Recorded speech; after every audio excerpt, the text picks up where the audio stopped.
Nasib lebih dari 6 juta nasabah asuransi AJB Bumi Putra tengah dipertaruhkan. Meski sebagai perusahaan asuransi pionir sekaligus pemain lawas di bisnis asuransi, namun kini perusahaan justru berada di ambang kebangkrutan. Apa penyebab asuransi Bumi Putra terancam tutup? Bagaimana nasib para nasabah, perusahaan dan juga para pegawai asuransi tertua di tanah air ini?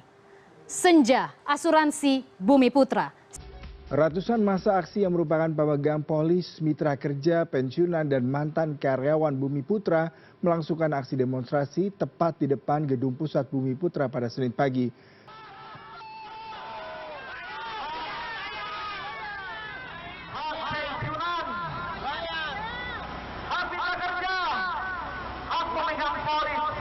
Pada pagi hari ini, pada Senin pagi di kawasan Sudirman, tepatnya di depan Wisma Bumi Putra, kami memantau bahwa sudah terdapat ratusan massa aksi yang tergabung dalam Serikat Pekerja AJB ataupun juga Asuransi Jiwa Bersama Bumi Putra. Ini melaksanakan aksi demonstrasi. Bisa dilihat bahwa di belakang saya ini merupakan massa aksi yang merupakan gabungan begitu ya dari para pemegang polis, kemudian juga karyawan yang di PHK, kemudian pensiunan juga ikut turun langsung untuk bisa menuntut sejumlah haknya yang belum dibayarkan sejak 2018, kemudian pada tahun 2020, 2023, bahkan pada saat mereka di PHK per tanggal Maret 2025 ini. Nah, untuk mengetahui sebenarnya apa saja tuntutan yang disampaikan, kemudian apa saja yang sudah berusaha dilakukan oleh pihak Serikat Pekerja, kami ingin mencoba mewawancarai Wakil Ketua dari AJB NIBA. Boleh Bapak bergabung bersama kami? Terima kasih banyak Pak Irwan. Boleh disampaikan apa saja tuntutan pada pagi hari ini sebenarnya? Ya, baik. Tuntutan kami yang paling utama adalah penyelamatan Bumi Putra. Ya, kami sangat berharap pemerintah dalam hal ini Presiden, kemudian Kementerian Tenaga Kerja, OJK, tolong selamatkan Bumi Putra. Jangan sampai OJK hari ini lalai. Lakukan penilaian kembali pihak utama Bumi Putra karena mereka telah gagal menjalankan RPKP-nya. Hari ini kami pekerja Bumi Putra telah dilakukan rasionalisasi secara sepihak dan hak kami sampai dengan hari ini tidak dibayarkan. Tolong selesaikan hak kami. Selesaikan hak kami, keluarga-keluarga pekerja ini. Mereka terkatung-katung sampai dengan hari ini tidak jelas karena haknya masih digantung. Bahkan digugat di pengadilan oleh manajemen Bumi Putra. Sungguh di luar nalar kami. Yang berikutnya, tolong bayarkan hak klaim para pemegang polis kami. Mereka sudah menderita cukup lama. Kami sebagai pekerja menjadi bahan olokan mereka. Kami merasa juga sedih dengan mereka karena mereka harusnya sudah mendapatkan haknya. Namun sampai dengan hari ini hak-hak mereka tidak dibayarkan. Semoga aksi hari ini tentunya bukan hanya didengarkan tapi juga segera dijabah juga ya Pak ya. Segera dicairkan karena tidak sedikit biaya yang seharusnya sudah dijanjikan harusnya segera dicairkan ataupun juga diberikan kepada mereka yang sudah dijanjikan sejak lama. Demikian dari kami, kembali. Assalamualaikum warahmatullahi wabarakatuh. Perkenalkan, nama saya Amanda Gusnila Fitri dari kelas 2 AKB 1. Di sini, untuk tugas manajemen risiko, saya mengambil contoh studi kasus dari Asuransi Jiwa Bersama Bumi Putra. AJB Bumi Putra adalah perusahaan asuransi jiwa tertua di Indonesia yang berdiri sejak tahun 1912. Perusahaan ini berbentuk mutual, yang artinya milik bersama pemegang polis, bukan berbentuk PT biasa. Karena itu tidak ada pemegang saham yang bisa menyuntikkan modal tambahan saat perusahaan mengalami kesulitan. Semuanya bergantung pada uang premi, nasabah, dan hasil investasi. Nah, saya mengambil Bumi Putra menjadi contoh kegagalan dalam meminimalisir resiko, terutama resiko keuangan yang berlangsung puluhan tahun lamanya. Nah, di sini saya akan bahas dari hasil riset saya apa saja sih kegagalan manajemen risikonya. Yang pertama itu ada risiko solvabilitas atau kekurangan modal yang tidak dikelola. Sejak krisis moneter tahun 1997, perusahaan itu sudah mengalami defisit ekuitas yang terus membengkak. Bahkan defisitnya pernah mencapai lebih dari 21 triliun. Indikator kesehatan keuangan asuransi itu dia pernah minus sampai 1000%, yang mana OJK itu mensyaratkan minimalnya itu hanya di 120%. Nah, perusahaan juga tidak membangun dana cadangan yang cukup. dan tidak mengurangi penjualan polis yang berisiko tinggi sejak dini. Nah, yang kedua itu ada risiko aset liability mismatch atau ketidaksesuaian aset dan kewajiban. Perusahaan itu menjual polis dengan janji manfaat yang besar di masa depan, tetapi tidak menyiapkan aset yang sesuai dengan jadwal pembayaran klaim. Banyak dana nasabah itu diinvestasikan ke aset tidak liquid atau sulit dijual cepat seperti gedung, kantor, tanah, dan properti. Nah, akibatnya muncul krisis likuiditas. Nasabah klaim jatuh tempo, tapi perusahaan kekurangan uang tunai. Nah, yang ketiga itu risiko investasi yang salah.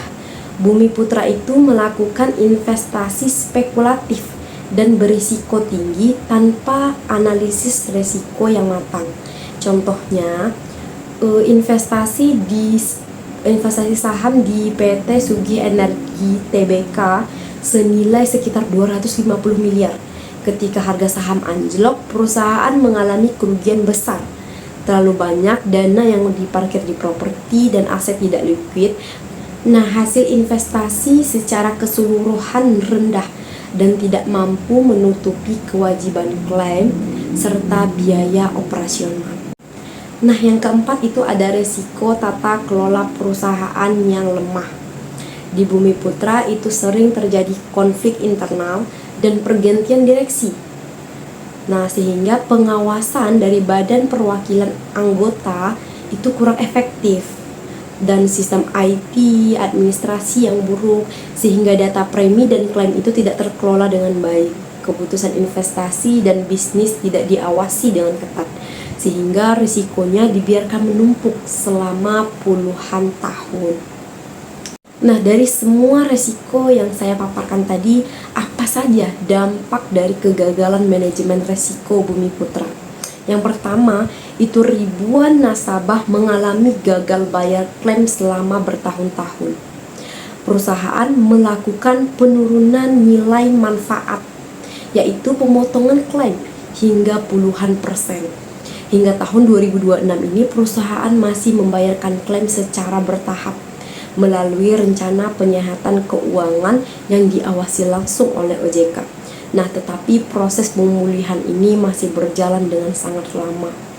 Yang kedua yaitu bonus agen yang tidak dibayarkan. Karena likuiditas perusahaan yang sangat buruk, banyak agen pemasar mengalami tunggakan komisi dan bonus yang seharusnya diterima. Hal ini menyebabkan motivasi agen menurun drastis dan banyak yang meninggalkan perusahaan. Yang ketiga, PHK massal. Pada tahun 2025, perusahaan itu melakukan pemutusan hubungan kerja terhadap 624 karyawan sebagai bagian dari program efisiensi dan rasionalisasi SDM dalam rencana penyehatan keuangan. Yang terakhir, tunggakan gaji dan hak karyawan.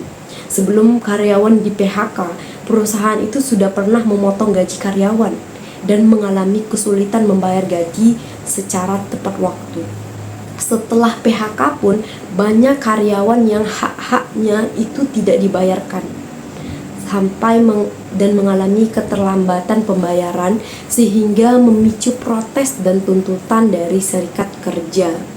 Nah, dari kasus AJB Bumi Putra ini menunjukkan bahwa manajemen risiko harus dilakukan secara proaktif, komprehensif, dan berkelanjutan. Perusahaan gagal mengidentifikasi, mengendalikan, mengukur, dan memantau risiko sejak dini. Kombinasi salah investasi, mismatch aset dan kewajiban, serta tata kelola yang sangat lemah telah menyebabkan krisis berkepanjangan yang merugikan nasabah, karyawan, agen, serta citra industri asuransi Indonesia secara keseluruhan. Bahkan sampai sekarang Bumi Putra belum dimutualisasi dan belum dilikuiditas. Perusahaan masih beroperasi dan menjalankan rencana penyehatan keuangan. Pada tahun 2026, ini adalah tahun penentuan nasib. Seperti yang diumumkan OJK pada tahun 2024 itu, prospek ke depan menurut OJK tahun 2025 itu menjadi krusial bagi AJB Bumi Putra. yang mana jika penyehatan keuangan ini tidak menunjukkan hasil yang signifikan, kemungkinan besar perusahaan akan melakukan demutualisasi atau perubahan menjadi PT agar mendapat modal dari investor baru. Tetapi apabila demutualisasi pun tidak berhasil, maka opsi terakhir adalah likuidasi atau pembubaran perusahaan. Nah, hal ini itu menunjukkan betapa seriusnya dampak kegagalan manajemen resiko yang berlangsung puluhan tahun. Mungkin cukup sekian pemaparan manajemen resiko AJB Bumi Putra yang bisa saya lakukan. Lebih dan kurangnya saya mohon maaf. Wabillahi taufiq wal hidayah. Wassalamualaikum warahmatullahi wabarakatuh.